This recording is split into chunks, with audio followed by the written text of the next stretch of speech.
No, you just have to like Stockholm syndrome yourself Yeah. into being like, well, I used to be someone who liked to build Yeah. products, Yeah. but now I love building teams. And whether or not I identified as that person 2 years ago, You're like, doesn't now that's matter. me. Now that's me. And I believe it, you know? And then like when it changes, you're like, now I'm this person. Yeah. I love HR policy, you know, because that's what the company needs right now. All right. I'm here with Christina from Vanta and very excited for this conversation. Thanks for doing this with me. Thanks so much for having me. Okay. So what I want to start with is we are in a moment with AI where I would say markets are probably as promising, but also as competitive as they've ever been. There's a lot of ideas that seem very greenfield. And the result of that is there's tons of startups going at them. And so I think a very, very common founder experience today is you build a thing that makes a lot of sense and you look around you and there's 13 other companies also building something that makes a lot of sense. You've operated in a really competitive market for a really long time. And so I thought something founders could learn from you about would be operating in a competitive market. So I want to start there. I guess the first place I wanted to go with it is the mentality, I think, that you've learned over the years that it takes to succeed. So can you talk a little bit about what's the mindset that you've gotten yourself to over the years? Yeah, for sure. And a bit of like very short version of the history, which is Vanta started in 2018. We were the first person who did what we did. We had about 2 years where our competitors were accountants and consultants. And when we were selling to founders and engineers, that was wonderful. Would you like software? Would you like an accountant? Right. And try to kind of keep it quiet about how well we were doing. Word got out. And then in 2020, when everyone was at home bored, lots of people started Vanta competitors. You did try to keep it quiet for a while there, We right? did, yes. Yeah. And some of it actually was like, we know this is really good and we know people will knock it off. So how far can we run? And your mindset was basically just like, let's get as much traction as yes. possible before people think that this is a good idea. Yes, because people thought it was a terrible idea. Mm-hmm. No startups got sawtooths. No one knew no one could spell it. It was just like, why are you like seemingly nice people working on compliance? Like, what's like, do you need some help? Like, and how did you know it was good? How did you have the confidence to know it was good enough that you should keep it a secret? Because when you talk to founders who had this problem, they were like, I will pay you any amount of money and I will crawl through any amount of muck for this. Wow. It's like, I really want this thing and I can't get it. And if you can get me there, I am all here for whatever you put me through. Were you getting customers with like a janky product? 100%. Yeah. During YC, a YC company that bought Vanta called it the brutalist white website. Yeah. That sounds nice. Yeah, you know, that was the brutalist white website sucked in a million ways, except it got people to their outcome. I guess you also had a very good why now, right? Like there like a thing really happened. Kind of. Or like, yes. Or did that just seem that way? It just seemed that way. Oh. Like the why now existed in 2016, in 2014. I think like why was it 18? And I think it was because generally if you said compliance to an engineer, they ran screaming from the room. So what was the first year it could have happened? 14 probably. 14. 13, 14. Okay. Yeah. So it was a reasonable thing, but it was like but I couldn't give a startup you could have done it for a few years. Yeah. Okay. And so that's actually, I used to love the why now question, especially with that USV. You're like, oh, it's so intellectual. And like, Well, I didn't know that there was that gap in time between. then with Vanta, you're like, yeah. You're like, I only have one. I but thought why Vanta now? was the first one which I guess you were the first one We're taking the first advantage of it. one. But like, Somebody else again, could someone have. could have. Yep. Yeah. Okay. There were a couple really manual solutions, but I think it was like lawyers looked at the problem, compliance people looked at the problem, and they solved it in just a different way than an engineer. Yeah. But like we weren't particularly smart. You know, it's like anyone could have figured that part out. They just didn't. Okay, so you stayed secretive as long as Yeah. you could, but then at some point you didn't. You weren't secretive. Yeah. Well, and the word kind of got out. And then we got this like host of knockoffs. And, you know, I think we went through like, oh, well, they're just knocking off. Or like, oh, they took screenshots of Vanta and sent them to a dev shop in Mexico and got the product back and then said, Vanta took 2 years to build this and we built it in 2 months. And like, they suck and we're awesome. Is that how they said it too? Yes, Yeah. literally. That was their voice. Yes, Yeah. very surfer bro. You know, we like went through the phase of like, well, that won't work or that's not fair. Or like, and I think the thing, you learn is like, all is fair in love and capitalism. Mm. And it doesn't, no one cares. And like customers are trying to solve the problem. Yep. And like, they don't care if you're first. They care if you're the best thing today. Yep. They don't care if, you were secret shopped and someone took screenshots and like ripped everything off. There's no referees in capitalism. Yeah. And you kind of want there to be one, but like there's not. There's not. And I think you got to stop searching for one. And Did you have a thing switch for you? Like, were you Yeah. at one point looking for a referee and then you decided to stop? Yes. And then you're like, they're like, what am I, like even like if I had a magic wand, what would I what would the referee? And you're like, I don't know, Right. I think you see investors fund these, like investors don't care. And you're like, kind of take it personally. And then you're like, it's like it's capitalism. Yep. Like it's not personal. Yep. And so I think the switch was eventually, it's like, cool, we started this thing, but again, no one cares. I'm also kind of trying to de-emphasize it. I mean, it's important internally, but it's also not, or not in a like rest on your laurels way. Yeah. Like I think a lot of why I do and a lot of us like software is because it's so fast moving. Mm-hmm. Blessing and cursed. And you're like only as good as the last thing you shipped. Yeah. And so it's like, okay, cool. What have you shipped for me lately? Yeah. And like that's how customers think. And that is great and terrible, but like also reality. And so you just got to go with that. Yeah. What else from a mindset, perspective did you end up building over time besides like all's fair in love and capitalism, which I think is like very, that is like hard-earned wisdom. But what else came to you over time? Shipping velocity. Because I think also, then the Vanta, and even the Vanta of like a pre-competitive era, we like tried to get stuff right the first time. And so we'd write these long specs and do all this work and then like take a long time to ship something. And then it was wrong. And not, through anyone's fault. It's just usually the first thing you put in front of a customer is in fact wrong. But we would like had spent 6 months on that. Right. And then we get this kind of negative feedback. And we're just like very demoralized. And then customers like, what have you shipped for me lately? Like nothing. Yeah. Right. And so trying to get to like the frame, and I feel this way in my career too. It's like I very rarely, if ever, ship the right thing the first time, but I can usually ship the right thing by like the fourth time. Yeah. And so to the team, it's like, how do you minimize the time between, the like, 0th and the fourth ship? How quickly can we get to V4? Exactly. Yeah. And like V4 should be right, and I'll hold you to that. But V1 does not have to be right. And like trying to switch that mindset. Because I think we had a lot of people who are, like good students and done well in school and want to get it right on the test and get it right the first time and feel that. And you're like, no. Like that's the mental model of school, but actually not of real life. Totally. And trying to like flip that too. Competition is one of the like more psychologically vexing parts of a startup. Yeah. Do you try to minimize how much you think about it or how much your team thinks about it? Like what have you tried to cultivate for yourself, your exec team, your broader team about competition? I think there is, and this works kind of sometimes well and sometimes not, but I think for me, when I'm at my best, what I try to do is like, if the competitor is just copying, like fine. But also there's a little bit of like, how can we use that to our advantage? And we have in some ways where like, we're going to call this new field this, and like everyone's going to call it, and like, have we created a category now, right? Like there's parts you can kind of weaponize for yourself. Yep. The other part is if you do something different. Yep. Why? And I think is trying to start from the like, assume they're smart, not like assume they're idiots. Yep. And be like, what do they know that I don't? And try to figure that out. And again, maybe you conclude they know nothing you don't and they're idiots.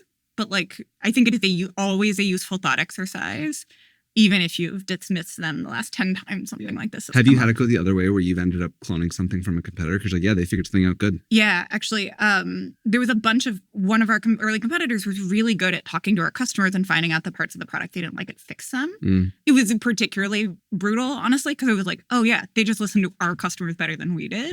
And so that, we were like, okay, like that needs to stop right now. Yeah, totally. Yeah. Have you learned anything about how to do like the go-to-market side in a competitive market, whether it's like the way you position at the top of the funnel? I mean, like I think you've been running the like compliance that doesn't talk too much billboards for a long time. And those still like the best billboard I've ever seen. SaaStr 2021 was its debut. It's crazy. Yeah. You keep it going. Yeah. Yeah. That billboard's locked up for 10 more years. Like kind of actually. I love that. Yes. But like, what have you learned in sort of like the way that you structure your go-to-market when most markets are really competitive, but like, what have you learned? Yeah. I think one bit is like, man, AE confidence is so real and not as rational as like a EPD person, like a engineer or a PM would imagine. Yeah.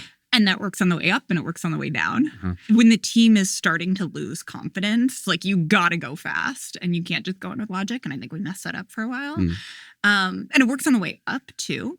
But then it kind of becomes this like, how do you build confidence amongst your salespeople? How do you build it? What we did, and this is all credit to our CRO, Stevie, was one of our issues with early competitors was they were actually so good at like secret shopping Vanta and like maybe exfiltrating, like they just like knew everything.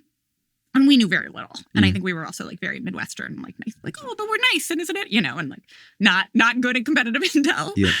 And so the way we solved that was we put 1 or 2 people on every competitive deal. And they just like listened to all the call, or like they were in all the calls. They talked to all the customers. They talked to like RIP customers in both directions. And they just got smart about what was going on. Yep. And they figured out the talking points and the weak points and all of that. And then they got confident in winning. And it was 1 or 2 people. And then we started adding them to everybody else's calls. And then like AEs would be like, oh, I want that person to come show join. the confidence. Yeah. Exactly. And like when I add them, I win more. So like definitely want them in. Yep. And then that like sort of osmosed out. That's brilliant. There's also honestly probably something there is we tried to do all this enablement with like enabling people and PMMs and me and PMs.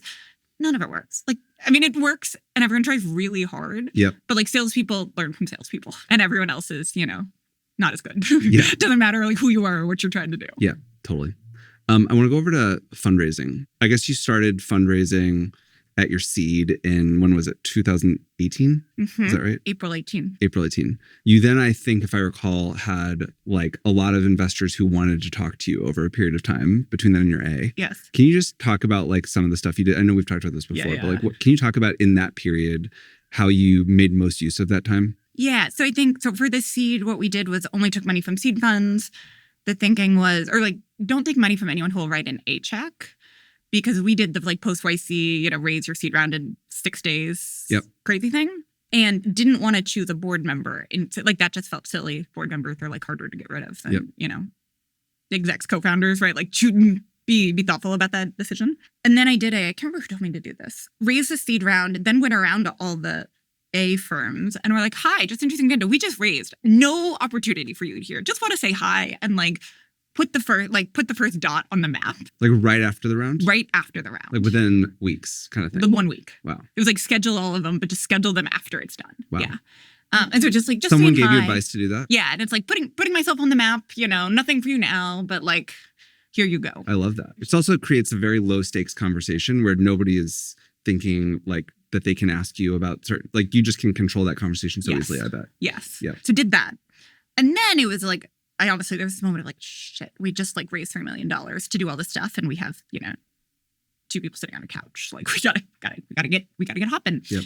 So there was some bit of just that. And then at some point, 6 months later, you're like, okay, this is work. Like this is different. Vanta feels different than literally everything else I've worked on in my career. It is a true like pulling, like the market is pulling something out.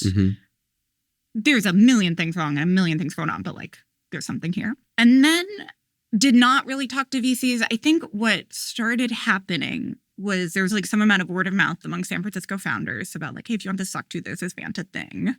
We had this sort of call response of like SOC 2 Vanta going. It would start to come up with these companies, VCs. They would start to talk to us. And look, it was like half I was playing a game and half was actually really busy. But I generally reply and be like, look, I am just too busy fielding customer calls. Yeah. Because I kind of what? Like, I don't have time to meet with you.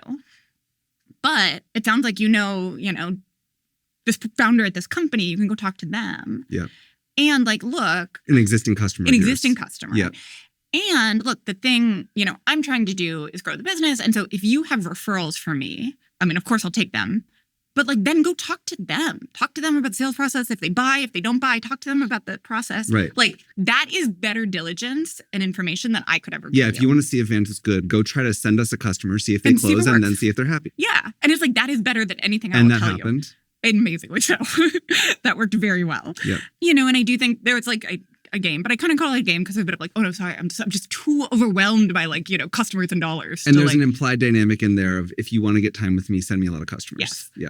And you have to kind of be careful to not sound like a total jerk. Yeah. Because I think you can very easily go to jerk territory or like, especially if your thing isn't working. Right. It's like they send you a bunch of stuff and like. Well, part of why that thing works is because that's an incredibly confident dynamic for you to be running. Yes. Yeah. Which helps. And I think, I think one of my pieces of advice for founders is investors are not people you should seek approval from. They want to back people who are confident in what they're doing, not people who are seeking their approval. And it's really hard. There's a real dynamic where founders want investors' approval, particularly early, because I think like, at least in my experience, it was like before I had real customer traction, you're like, well, at least investors, think that this is worth backing. So that gives me something to hold on to. Yes. And whereas I just like, got lucky in lots of ways, but got lucky because early in my career, I worked for really good early stage investors. And I kind of saw these pitches and be like, oh no, this is not compelling. You want to back the person who like believes in where they're going. And that might change a million places, but can put one foot in front of the other and not look up and be like, is this right? Am I on the right trail? Yep. And so then I think it's like, okay, as a founder, how do you get that? And some people can just kind of manifest their confidence which is great and I'm very jealous of. And I've always been a like need to figure it out and do it to get confident. Yeah. But like it sort of doesn't matter. It's like as long as you are confident in the way you get confident doing that. And that makes the founder like much more compelling to investors. But they should also just be like much more compelling to customers and like building said business. So what ended up happening at your Series A? Or the round when you picked a board member, basically. Yeah, so it was that one. So there was this whole, had this whole framework on how we choose a board member and like did reference calls for people. And I had this spreadsheet. And I remember I did some of them over the holidays because it was like customers weren't email. Like I just had time, more time, and had this whole thing. And then literally ended up choosing an investor and board member who wasn't on the spreadsheet. It like fell off the framework. How'd that happen? I was not going to talk to Sequoia. Mm-hmm. Because they're great, all the things, but just actually in those like early days of like, hi, I don't have anything to, I might have something to talk about you later, but I'm like showing up today. Yep. They were like very politely, entirely uninterested, and just like, nice girl, bad idea. Maybe she'll work at one of our companies. What they were like, they didn't quite say that, but it was like totally. That was the vibe. Totally. Were they sending you customers? Or they weren't even? No, they were not playing along the back end. No, zero. They were just like, wonder when that company's going to die. Nope. Very politely, though. That's nice. And so it was like, cool. Like, I don't have to talk to you, like, cool, great. Agree to disagree. I'm the business, you don't, whatever. And then it was a close friend of both of us who was like, you're being an idiot. Just, call Sequoia. What are you doing? And so had another mutual friend introduce me to Andrew Reed. And he's great. I ended up going with him. And no regrets, but also no framework. Yep. Or like framework left by the wayside. Yeah. On this podcast, I've talked to a bunch of VCs about in what ways they think VCs might be helpful. But I'd like to hear from you in what ways you think VCs might be helpful to the extent that you think that they are. Sometimes, some of them. I think VCs, at their best, like all of us, like smart, motivated people who are good at their jobs. Their jobs are investing. Their jobs are not operating. I think this, like, that is it sounds dumb and trite, but I think there's something deeply there. Like, they're probably not good at running companies. Or if they are and are now doing like they're not good at running they've now chosen to do something else and like don't want to run your company. Right, yeah. You can speak this better than I can. Yeah, and they probably couldn't run your specific company anyway. Right. Yeah. And so when you're looking to them for like things they're probably not good at is, how do you like hire your first salesperson? How do you compensate them when like Chili Piper starts rotting leads under a couch cushion? What do you do? Like that is not VC stuff. Yeah. Almost universally.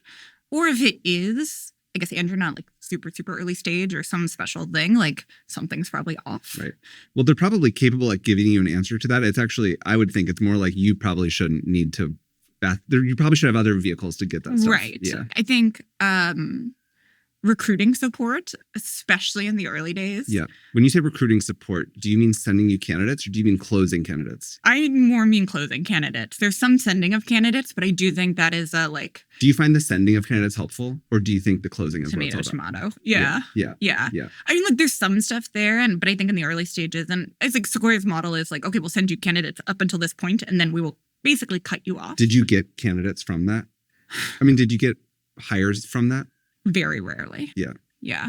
Yeah. I also think in general, like those are hard because the candidate you're getting from that lead flow is also going to 14 other companies. Mm-hmm. And then you're like, okay, you were like one in the like cohort, but like how are you differentiated? Yeah. Do they, those are hard candidates. How does the closing play out? So like, what's the way that, because that's how I most, poignantly, I would say, use my board. Mm-hmm. I'm curious what that played out like for you. Yeah, so I think in the early days, there is a bit of the brand and the like, oh, here you have person from Sequoia who's, legendary firm from, founding the IPO and whatever, and like, let me tell you why Vanta is going to be the next thing we put on the wall. Yep. And of course, I can say that, but like they seem like they're more external than they probably are. And they're very experienced. So there's that bit.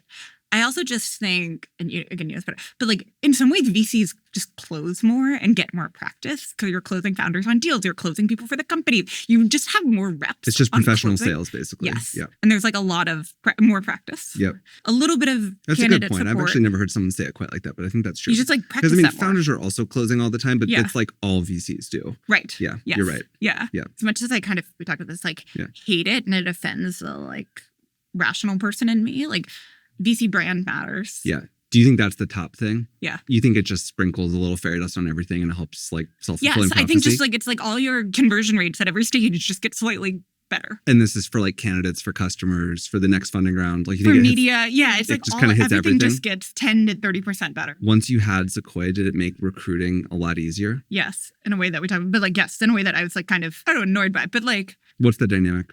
we'd have, I don't feel like a literal person, but we'd have candidates and we'd like approach them. And, Vanta was a little funny because we raised our Series A at 10 million. But we'd be like, hey, we're the seed stage company, but like we actually have all this revenue. And like, do you want to come work with us? And we're YC. And someone would be like, no. And then like, and then like the next day, no. Like have fun over there. Next, Yeah. And then like the next day we like announced the Series A from Sequoia, like 50 and 500. And then like the following day we like followed up. And everyone's in your inbox. Exactly. And you're like, we are the same company. Right. Except now you have a higher 409A. Exactly. Like now it is a worse economic deal for you. Yeah. Right. But like if you want to outsource your judgment to Sequoia, like I guess I'm here for it. Yeah. Right. Right. Did you experience it as like a one-time pop, or have you experienced it as like a durable lift? Durable and again a way that I think I wouldn't have expected. But the brand and halo glow continues. And I should also say, like I think Sequoia is very good at what they do. And I'm very glad we work together. Like all of that. Like there's real stuff here, very real stuff here. And the brand halo just continues. Just dominates. Yeah. Is there anything on the actual help besides closing candidates that you get a lot of value out of, or that you, even on a personal level, particularly value? No, on the recruiting sense, we get back channels and sometimes have, their team, sort of they are very good at knowing sort of everyone in the Valley. Yeah. It's something they pride themselves on, but it's true. And so they are very, there's like someone we're talking to and like we don't have a lot of mutual connectivity and curious to talk to, someone on the team knows. They're very good at doing that. There was a period when you're like trying to raise the company's profile. And again, to the emails that don't get replied to, you email like conference or reporter and they're like, you are one of 9,000 and, next please. We would like partner with Sequoia and like Andrew and I would like do a conference together. And they like, we got on the conference stage because of Andrew, because of Sequoia, right? And I was just like the tag along. Yep. But there was some of that where that helped too. That makes sense. I guess on the recruiting topic in general, maybe now unrelated to investors, but with your own recruiting, what have you found over time that's changed for you or that has been important for you? But like if you go back, and you think about like how you recruited when you were a seed or Series A company. So bad. I guess something changed, based on that. I think in the early days we were trying to be very frameworks driven and rigorous and everything was bespoke. Like your VC spreadsheet. Exactly. Yes. Yeah. And it's like, it's a little bit of you hire like the first person in every role. So every role is distinct. Yeah. But we would have these like crazy, like multi-day interview loops that were like, we would send someone through a tough mudder, and like wonder why candidates dropped out. Yeah. And you're like, well, that's because we asked them to like, I don't know, do an obstacle course. I will say the people who got through, like, man, were they down. They really wanted to join. Yeah. They were really down. But like in retrospect, you're like, wow, we made that really hard for candidates and us to like unclear ends. Yeah. Engineering recruiting, you mess it up every 2 years, no matter what. It is hard. It is both hard and doable, and you just have to do it. So it's talking to someone last night about this. And then you like figure out engineering recruiting for a bit, and then something changes. What changes? Inside the company or in the market or what? Both. But like inside the Vanta example, we for years just hired generalists. And then like year and a half ago or so, like, okay, cool. We should have a generalist pipeline, but like, man, we have Mongo. We should give people who really know Mongo. We use GraphQL, bad technical system, whatever. We need people who know GraphQL, and like we should have these like separate pipelines. In a way that this doesn't happen in design or sales or marketing. Because like the tech stack changes in marketing. You know what? I think what it is like engineering recruiting, is just harder than all the other roles. Yeah. And that timelines are longer. And so when you break the pipelines, it takes longer to get them stood up again. Did you do work trials? In the early days. Right? We don't. Yeah. We don't now. We do our especially for like leadership roles of many sorts. We generally do just send them a bunch of data and information from what the role would be. And the project is usually like, so we dumped the Google Drive of stuff on you. Like, what should we do? And like, there's very binary responses to that. There's people who are like, trying to look through like, what do they want here? Like, this is madness. And people are like, oh, well, this is illuminating at least, and I can like opt in or opt out. Yeah. But we try to do very specific example, recruiting our CRO. So it's 3 years ago. Her thing was we sent her 7 gong calls, top reps, middle pack reps, bottom reps. We're like, here's your team. What do you think? Oh, wow. And you're trying to see like Can they tell from the gong calls accurately? Kind of. And also, like, this is literally the team you're going to get handed. Yeah. Like, if you don't like this, like, let's just get that out now. Yeah. Like, and so we don't have to, be like, we have that's varying smart. skill sets on the team. You're like, here they are. Yep. And like, again, this is the range. Yeah. She stood out for many reasons, but part of it, she watched those and she's like, oh, here's what I saw. Here's what we do. Like, like unfazed and like very clear-eyed and broke it down. Have you been like the type of CEO who wants to like be in every loop forever? Or did you let that go at some point? To what degree do you distribute decision-making on recruiting? Yeah. So actually back to the early days, we had a principals interview, Vanta interview. And I did those probably up until we were about 50 people, all of them. And then like I did have a team intervention where people were like, Christina, you are spending too much time on this. Stop doing it. Yep. And so I like distributed it. I should not have done that. I think you should go through 2 or maybe 3 team interventions. Yeah. Not the first one. Yeah. You don't give it up after the first, at least the second. Yep. So I should have hung on to that a little bit longer. Like hung on till 200 people, you think? Like when do you think it's at, like, what's your now assessment of like when it's like enough is enough? When you're spending probably more than a day and a half of your 5 days on it. And when did that come for you? See, I didn't get there because I capitulated after the first intervention. I see. Which was probably like 3/4 of a day. Got it. Okay. Yeah. So maybe you could have gone twice as far. Yeah, I think you should like at least wait for 2 interventions. Yep. But then what I started doing 6 or 9 months ago is now I do that for every director plus candidate. Mm-hmm. So I like reinserted and myself. And they can't get in without your blessing?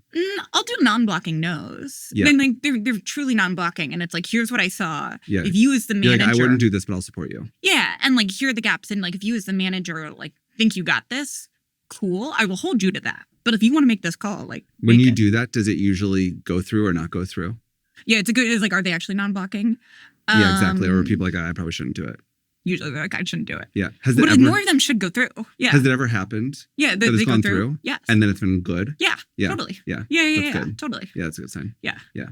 More people should like, yeah. You do a lot of you do some angel investing, let's say at least. When you're thinking about if you want to back a founder versus if you want to hire somebody. Yeah. Obviously, you're looking for both people to be talented and capable and, whatever else. But like, how different is the texture of what you're looking for? Pretty different. Yeah. Because I think there's a lot of like how we work stuff at Vanta that have like kind of been baked into the culture. And, there have been very talented people. Actually, some of how we get the questions and the pieces of the principal interview is the very talented people who don't work out at the company and trying to tease that apart. Anyway, so there's like a whole thing there that I just like don't care about when you're angel investing. Right. Because people don't have to work at Vanta. They don't have to work with me. Like, doesn't matter. Mm-hmm. They can, go do themselves in the universe. So basically the culture, there's no culture interview. No. Basically, it doesn't matter. No. Does that make it easier then? Because at Vanta, you need to both be good and you need this. I think so. Yeah. So you'd invest in somebody before you hired them, basically? Yeah. Yeah. Totally. Yeah. Because I like deeply, there's like lots of ways to build these companies. And like Vanta, I think there's it's a like meta version of the gong call sales example is like, people should just know what they're opting into. Yeah. And we try to do that in our interview process and be like, this can be for you, it cannot be for you, but here's what it is. And it's kind of not immovable, but like, it's not going to turn 180 degrees. Yeah. Whereas like somebody can build a company in a totally different way. Have you basically learned that a talented person who doesn't fit the culture, it doesn't work out anyway? Yes. Like you've tried it and it just doesn't go the way you want it to. Yeah. Or on either direction. Yes. Yeah. And so I think, one of the things, probably 2 years ago, we tried to get better at this, but was like, just be hyper transparent about what the thing is in the interview process and hope like smart people will sort themselves out. Yeah. Some of it works, some of it doesn't. But like that's, I do think we owe that to candidates. Yeah. I think one of the sort of interesting sort of secular things that's happened to Vanta and you is you started a company at sort of the tail end of cloud SaaS bull run. Great. And then the world's all AI, everything, everywhere, all the time now. And so I'm curious how you've taken the moment and how you basically are running things, given that you have this obvious thing that comes in and you obviously have to adapt. Like what are the main things that have happened for you running the company now? There is a lot of hopefully like AI encouragement and excitement across the company. And that is both in like how we work, like are, engineers using insert tool here? What are we building for customers?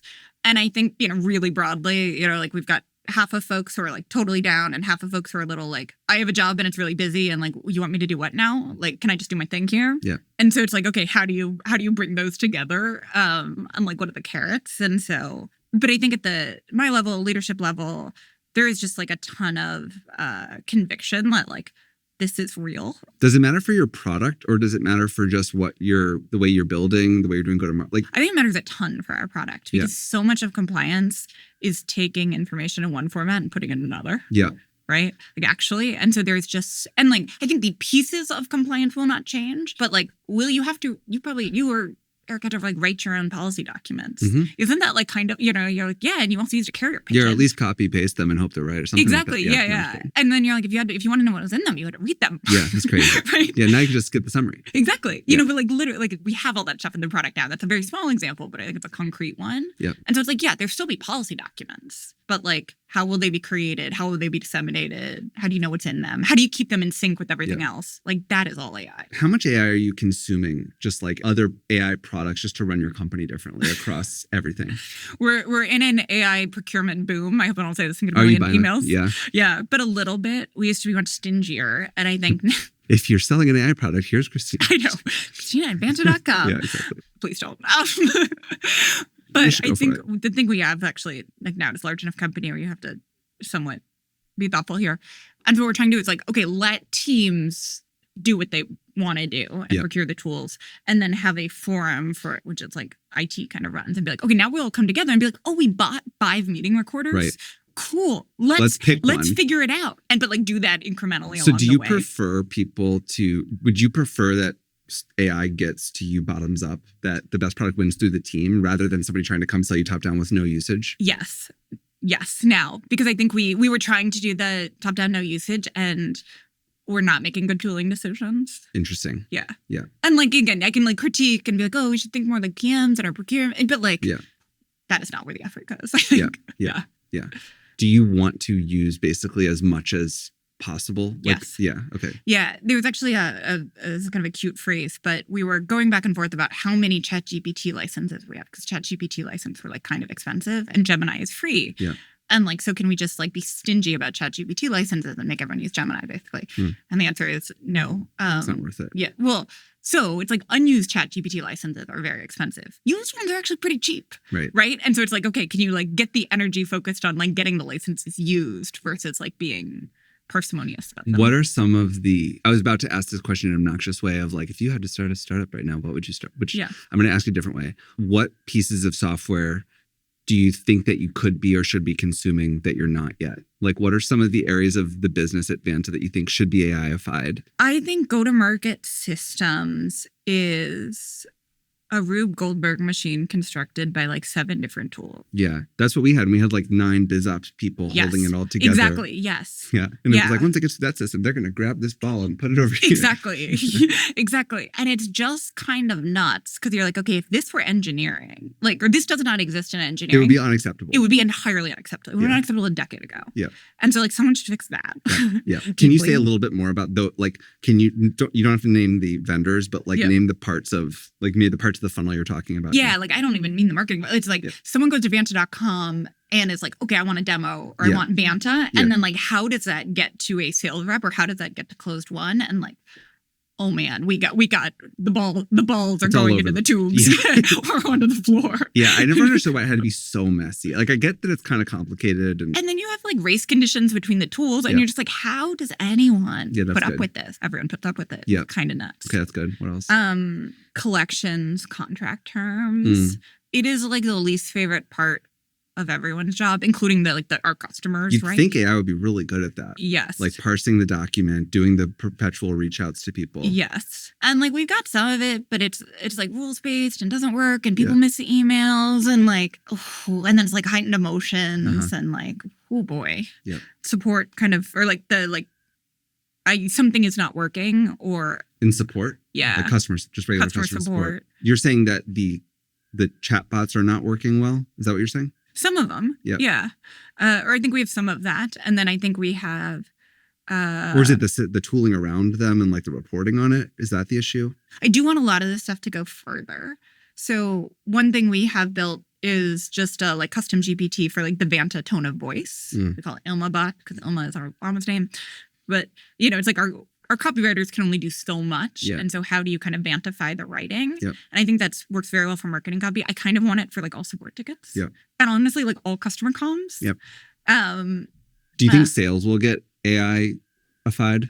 Somewhat. I think there will be reps, but like even like we actually, I think, are quite good at enforcing Salesforce hygiene amongst our reps. So like it works, but like, how much time these folks spend, filling out command plans. And look, there's a part where you're like, you do actually want them to know the command plan. Yeah. Because that's what they're supposed to go execute on. Have you had any luck with like AI SDRs? No, we haven't really tried. We tried a little bit, but we're not a good. Yeah. Still walking up the like hierarchy of SDR tooling. Yeah. What else? Anything in like security or operations or anything like that? I think the like security operations center, the like other SOC. Yeah, not SOC 2, the other kind of SOC. That's frustrating. Space. Yeah. Like the old way to solve that is put a bunch of people in a room, maybe in your company, maybe outsource that like look at alerts all day. Yeah. And then like the 10 years ago, Dropbox way was like write a bunch of rules and like kind of, but I think there's a bit of like, okay, that was like the rule writing phase. How do we just AI-ify what is important, what is not? And that's hard and you don't want to mess it up. But like, turns out, again, hardworking people working all the time, staring at alerts all the time also mess it up. Yeah. And so how do you do that? What about like marketing very top of funnel? Has anything like changed there?